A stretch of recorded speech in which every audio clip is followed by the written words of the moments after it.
ಎಲ್ಲರಿಗೂ ನಮಸ್ಕಾರ. ಇವತ್ತು ನಾವು ಒಂದು ತುಂಬಾ ಇಂಟ್ರೆಸ್ಟಿಂಗ್ ಪುಸ್ತಕದ ಬಗ್ಗೆ ಮಾತಾಡೋಣ. ರಾಬರ್ಟ್ ಕಿಯೋಸಾಕಿಯವರ ರಿಚ್ ಡ್ಯಾಡ್ ಪುವರ್ ಡ್ಯಾಡ್. ಹೌದು, ಈ ಪುಸ್ತಕ ಅಂದ್ರೆ ಲಕ್ಷಾಂತರ ಜನರ ಯೋಚನೆಗಳನ್ನೇ ಬದಲಾಯಿಸಿದೆ, ವಿಶೇಷವಾಗಿ ಹಣದ ವಿಷಯದಲ್ಲಿ. ನಿಜ. ಇದೇನು ಹೂಡಿಕೆ ಮಾಡೋದು ಹೇಗೆ ಅಂತ ಸ್ಟೆಪ್ ಬೈ ಸ್ಟೆಪ್ ಹೇಳೋ ಗೈಡ್ ಅಲ್ಲ. ಖಂಡಿತ ಅಲ್ಲ. ಇದೊಂತರಹ ಮೈಂಡ್ಸೆಟ್ ಚೇಂಜ್ ಮಾಡೋ ಪುಸ್ತಕ. ಹೌದು, ಲೇಖಕರ ಇಬ್ಬರು ತಂದೆಯರ ಕಥೆ ಇದು. ಒಬ್ರು ಪುವರ್ ಡ್ಯಾಡ್, ಅಂದ್ರೆ ಅವರ ಸ್ವಂತ ತಂದೆ. ಚೆನ್ನಾಗಿ ಓದಿದ್ರು, PhD ಎಲ್ಲ ಮಾಡಿದ್ರು, ಆದ್ರೆ ಆರ್ಥಿಕವಾಗಿ ಸ್ವಲ್ಪ ಕಷ್ಟದಲ್ಲೇ ಇದ್ರು. ಇನ್ನೊಬ್ರು ರಿಚ್ ಡ್ಯಾಡ್, ಅವರ ಫ್ರೆಂಡ್ನ ತಂದೆ. ಅವರು ಜಾಸ್ತಿ ಶಾಲೆಯ ಮೆಟ್ಟಿಲು ಹತ್ತಿಲ್ಲ, ಆದ್ರೆ ಉದ್ಯಮಶೀಲತೆಯಿಂದ ಸ್ವಂತವಾಗಿ ಲಕ್ಷಾಧಿಪತಿಯಾದವರು. ಸರಿ, ಈ ಇಬ್ಬರು ತಂದೆಯರ ನಡುವಿನ ವ್ಯತ್ಯಾಸಗಳೇ ಪುಸ್ತಕದ ಅಡಿಪಾಯ. ಹಾಗಾದ್ರೆ ಬನ್ನಿ ಇದ್ರೊಳಗೆ ಇಳಿದು ನೋಡೋಣ. ಯಾವ ಪಾಠಗಳು ನಮ್ಮನ್ನ ಸ್ವಲ್ಪ ಯೋಚನೆಗೆ ಹಚ್ಚುತ್ತೆ, ನಮ್ಮ ಹಣಕಾಸಿನ ದಾರಿಯನ್ನು ಬದಲಾಯಿಸಬಹುದು ಅಂತ ನೋಡೋಣ. ಮೊದಲನೇ ವಿಷಯ ಅಂದ್ರೆ ಪೋರ್ ಡ್ಯಾಡ್ ಯಾವಾಗಲೂ ಹೇಳೋದು, ಚೆನ್ನಾಗಿ ಓದು, ಒಳ್ಳೆ ಮಾರ್ಕ್ಸ್ ತಗೋ, ಒಂದು ಸೇಫ್ ಆದ ಕೆಲಸ ಹಿಡಿ, ಅಲ್ವಾ? ನಮ್ಮ ಸಮಾಜದಲ್ಲಿ ಹೆಚ್ಚಿನವರು ಇದನ್ನೇ ಅಲ್ವಾ ನಂಬೋದು? ಹೌದು, ಅದೇ ಸೇಫ್ ದಾರಿ ಅಂಟನೆ ಅನ್ಕೊಂಡಿದೀವಿ. ಆದ್ರೆ ರಿಚ್ ಡ್ಯಾಡ್ ಅವರ ಫಿಲಾಸಫಿ ಪೂರ್ತಿ ಬೇರೆ. ಖಂಡಿತ ಬೇರೆ. ಅವರ ಪ್ರಕಾರ ಶಾಲಾ ಶಿಕ್ಷಣ ಮುಖ್ಯ, ಇಲ್ಲ ಅಂತಲ್ಲ. ಆದ್ರೆ ಆರ್ಥಿಕ ಸಾಕ್ಷರತೆ ಅಂದ್ರೆ ಫೈನಾನ್ಷಿಯಲ್ ಲಿಟ್ರಸಿ, ಅದು ಅದಕ್ಕಿಂತ ಮುಖ್ಯ. ಅದನ್ನ ಶಾಲೆಗಳಲ್ಲಿ ಕಲ್ಸೋದೇ ಇಲ್ಲ ಅನ್ನೋದು ಅವರ ದೊಡ್ಡ ಪಾಯಿಂಟ್. ಹೌದು. ಮೊದಲನೇ ಪಾಠವೇ ನೋಡಿ, ಶ್ರೀಮಂತರು ಹಣಕ್ಕಾಗಿ ಕೆಲಸ ಮಾಡಲ್ಲ ಅಂತ. ಓ, ಹಾಗಂದ್ರೆ? ಅಂದ್ರೆ ಅವರು ಹಣವನ್ನು ತಮಗಾಗಿ ಕೆಲಸ ಮಾಡೋ ಹಾಗೆ ಮಾಡ್ತಾರ. ನಮ್ಮ ಪೋರ್ ಡ್ಯಾಡ್ ತರ ಸಂಬಳಕ್ಕಾಗಿ, ತಿಂಗಳ ಕೊನೆಗೆ ಬರೋ ಪೇಚೆಕ್ಕಿಗಾಗಿ ಕಾಯೋದಲ್ಲ. ಬದಲಿಗೆ ಹಣವೇ ನಮ್ಗ ಹಣ ತಂದ್ಕೊಡ್ಬೇಕು.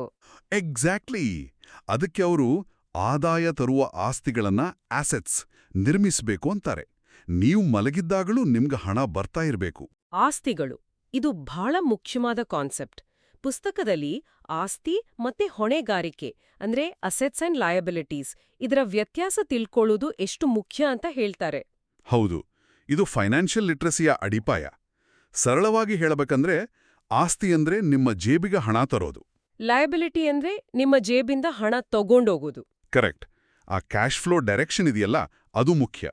ಇಲ್ಲಿ ಒಂದ್ ಸ್ವಲ್ಪ ಕಾಂಟ್ರವರ್ಷಿಯಲ್ ವಿಚಾರ ಕೂಡ ಹೇಳ್ತಾರೆ ಅಲ್ವಾ, ಸ್ವಂತ ಮನೆ ಬಗ್ಗೆ. ಹೌದೌದು. ಆಕ್ಚುಲಿ ಪುಸ್ತಕದ ಪ್ರಕಾರ ನೀವು ವಾಸವಿರೋ ಮನೆ, ಅದರಿಂದ ನಿಮಗೆ ಬಾಡಿಗೆ ತರದ ಆದಾಯ ಬರ್ತಾ ಇಲ್ಲ ಅಂದ್ರೆ ಅದು ಆಸ್ತಿ ಅಲ್ಲ, ಹೊಣೆಗಾರಿಕೆ ಅಂತ ಹೇಳ್ತಾರೆ. ಯಾಕಂದ್ರೆ ಅದಕ್ಕೆ ನಾವು ಖರ್ಚು ಮಾಡ್ತಾನೆ ಇರ್ತೀವಿ, ಮೇಂಟೆನೆನ್ಸ್, ಟ್ಯಾಕ್ಸ್, ಲೋನ್ ಇದ್ರೆ EMI. ನಿಜ, ಅದು ನಮ್ಮಿಂದ ಹಣವನ್ನ ತೆಗೀತಿದೆ ಹೊರತು ನಮಗೆ ತಂದು ಕೊಡ್ತಾ ಇಲ್ಲ. ಇದು ಕೇಳೋಕ್ ಸ್ವಲ್ಪ ಕಷ್ಟ ಆಗ್ಬೋದು, ಆದ್ರೆ ಅವರ ಲಾಜಿಕ್ ಅದು. ಸರಿ, ಈ ಆಸ್ತಿ ಹೊಣೆಗಾರಿಕೆ ಅರ್ಥ ಆದ್ಮೇಲೆ ಮುಂದಿನ ಹೆಜ್ಜೆ ಏನು? ನಿಮ್ಮ ಸ್ವಂತ ವ್ಯವಹಾರದ ಬಗ್ಗೆ ಗಮನ ಹರಿಸಿ ಅಂತಾರಲ್ವಾ, ಮೈಂಡ್ ಯೋರ್ ಓನ್ ಬಿಸ್ನೆಸ್. ಇದರರ್ಥ ನೀವು ಬೇರೆಯವರಿಗಾಗಿ ಕೆಲಸ ಮಾಡ್ತಾ ಇದ್ರೂ ಕೂಡ ನಿಮ್ಮ ಫೋಕಸ್ ಬರೀ ಆ ಕೆಲಸದ ಪ್ರಮೋಷನ್ ಮೇಲೆ ಇರಬಾರ್ದು. ಅದರ ಜೊತೆಗೆ ನಿಮ್ಮ ಸ್ವಂತ ಅಸೆಟ್ ಕಾಲಮ್ ಇದೆಯಲ್ಲ, ಅದನ್ನ ಬಿಲ್ಡ್ ಮಾಡೋದರ ಕಡೆ ಗಮನ ಇರಬೇಕು. ಅಂದ್ರೆ ರಿಯಲ್ ಎಸ್ಟೇಟ್, ಸ್ಟಾಕ್ಸ್ ಅಥವಾ ಸಣ್ಣ ಬಿಸ್ನೆಸ್ ಶುರು ಮಾಡೋದು, ಈ ತರಹನ? ಖಂಡಿತ. ನಿಮ್ಮ ಮುಖ್ಯ ಕೆಲಸದ ಆದಾಯವನ್ನು ಬಳಸಿ ಈ ತರದ ಆಸ್ತಿಗಳನ್ನು ಖರೀದಿಸಬೇಕು ಅಥವಾ ನಿರ್ಮಿಸಬೇಕು. ಇದು ನಿಮ್ಮ ಬಿಸ್ನೆಸ್. ಇನ್ನೊಂದು ಇಂಟ್ರೆಸ್ಟಿಂಗ್ ಐಡಿಯಾ, ಶ್ರೀಮಂತರು ಹಣವನ್ನು ಸೃಷ್ಟಿಸುತ್ತಾರೆ ಅಂತ. ದ ರಿಚ್ ಇನ್ವೆಂಟ್ ಮನಿ. ಇದು ಹೇಗೆ ಸಾಧ್ಯ? ನಾವೇನು ನೋಟು ಪ್ರಿಂಟ್ ಮಾಡ್ಕಾಗತ್ತಾ? ಹಾಗಲ್ಲ.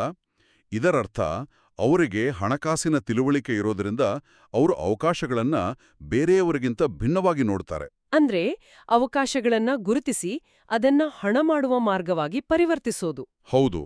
ಅದಕ್ಕೆ ಸ್ವಲ್ಪ ಕ್ರಿಯೇಟಿವಿಟಿ, ಸ್ವಲ್ಪ ಲೆಕ್ಕಾಚಾರದ ರಿಸ್ಕ್ ತಗೊಳ್ಳೋ ಧೈರ್ಯ ಬೇಕು. ಇದು ರಿಸೋರ್ಸಸ್ ಇರೋದಕ್ಕಿಂತ ರಿಸೋರ್ಸ್ಫುಲ್ ಆಗಿರೋದು ಮುಖ್ಯ ಅಂತ. ಇದು ಇನ್ನೊಂದು ಪಾಯಿಂಟ್ಗೆ ಕನೆಕ್ಟ್ ಆಗುತ್ತೆ ಅನ್ಸತ್ತೆ. ಕಲಿಯಲು ಕೆಲಸ ಮಾಡಿ ಕೇವಲ ಗಳಿಸಲು ಅಲ್ಲ ಅಂತ. Work to learn, don't work from money. ಖಚಿತವಾಗಿ.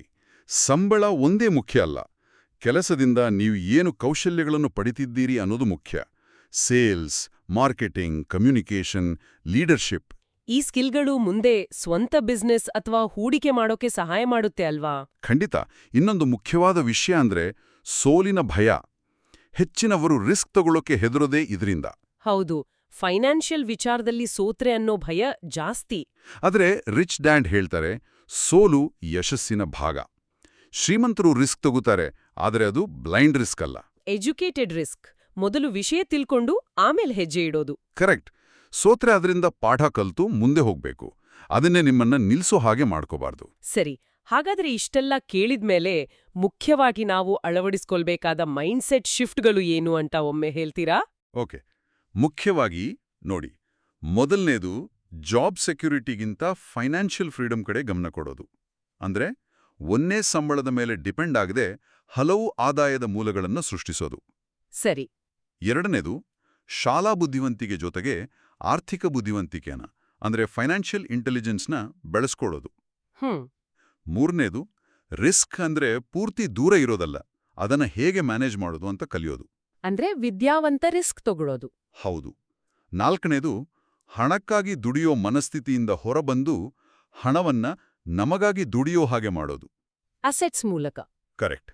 ಐದನೇದು ಬರೀ ಸೇವಿಂಗ್ಸ್ ಮೇಲೆ ಗಮನ ಇಡೋದಲ್ಲ, ಇನ್ವೆಸ್ಟಿಂಗ್ ಮತ್ತೆ ಕ್ಯಾಶ್ ಫ್ಲೋ ಮೇಲೆ ಹೆಚ್ಚು ಫೋಕಸ್ ಮಾಡೋದು. ಗ್ರೇಟ್.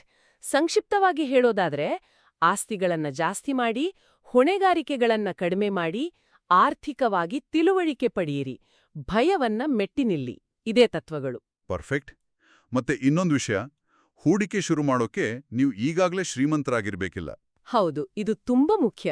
ಸ್ವಲ್ಪದಿಂದ ಶುರು ಮಾಡಿ, ತಪ್ಪುಗಳಿಂದ ಕಲಿಯಿರಿ, ಬೇಗ ಕಲಿಯಿರಿ. ಪುಸ್ತಕ ಹೇಳೋ ಹಾಗೆ ನೀವು ಏನನ್ನ ಅಧ್ಯಯನ ಮಾಡ್ತಿರೋ ಅಂತಿಮವಾಗಿ ನೀವು ಅದೇ ಆಗ್ತೀರಿ. ರಿಚ್ ಡ್ಯಾಡ್ ಪುವರ್ ಡ್ಯಾಡ್ ನಿಜಕ್ಕೂ ಟೆಕ್ನಿಕ್ಸ್ಗಿಂತ ಹೆಚ್ಚಾಗಿ ಒಂದು ಫಿಲಾಸಫಿ, ಒಂದು ಯೋಚನಾ ಕ್ರಮವನ್ನ ಕೊಡುತ್ತೆ. ಹಳೆಯ ಸಾಂಪ್ರದಾಯಿಕ ಆರ್ಥಿಕ ಸಲಹೆಗಳನ್ನ ಒಮ್ಮೆ ಪ್ರಶ್ನಿಸಿ, ನಮ್ಮ ಹಣಕಾಸಿನ ಜವಾಬ್ದಾರಿಯನ್ನ ನಾವೇ ತಗೋಬೇಕು ಅನ್ನೋ ಒಂದು ಎಚ್ಚರಿಕೆ ಗಂಟೆ ಇದು. ಹೌದು. ಕೊನೆಯದಾಗಿ ಕೇಳುಗರಿಗೆ ಒಂದು ಪ್ರಶ್ನೆ ಬಿಟ್ಟು ಹೋಗೋಣ. ಕಿಯೋಸಾಕಿ ಹೇಳ್ತಾರೆ, ನಮ್ಮ ಮನಸ್ಸೇ ನಮ್ಮ ಅತ್ಯಂತ ಶಕ್ತಿಶಾಲಿ ಆಸ್ತಿ.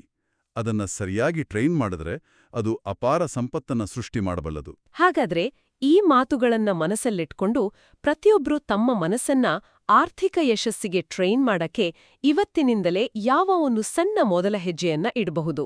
ಇದ್ರ ಬಗ್ಗೆ ಯೋಚಿಸಿ.